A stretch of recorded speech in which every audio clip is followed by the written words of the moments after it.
आइए भैया, नवरात्र के पावन महीना में हमारे राजा भाई के मेहरारू बहुत तरी से कोना भाव में कि ताजपुर से ये सैया चुनरिया ले ले आई हाँ, चुनरिया ले ले आई हाँ, चुनरिया ले ले आई हाँ, चुनरिया ले ले आई हाँ,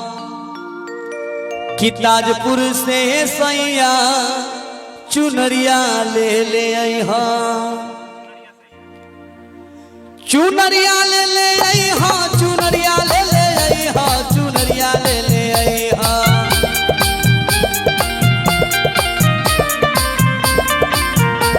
चुनरिया ले ले आई हाँ, चुनरिया ले ले आई हाँ, चुनरिया ले ले आई हाँ, ताजपुर से ये सैया चुनरिया ले ले आई हाँ, ताजपुर से ये सैया चुनरिया ले ले आई हाँ,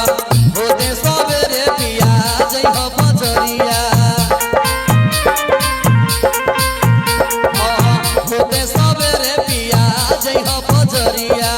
चढ़ते नवरात्र घरे आई हो मयरिया, चुनरिया ले ले आई हो, छपरा से ये सैया चुनरिया ले ले आई हो, ताजपुर से ये सैया चुनरिया ले ले आई हो।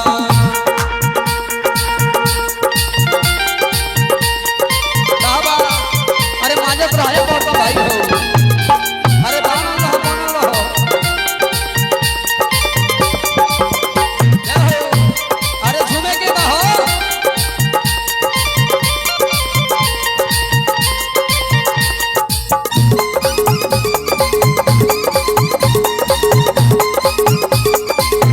और लाल चटकार कलर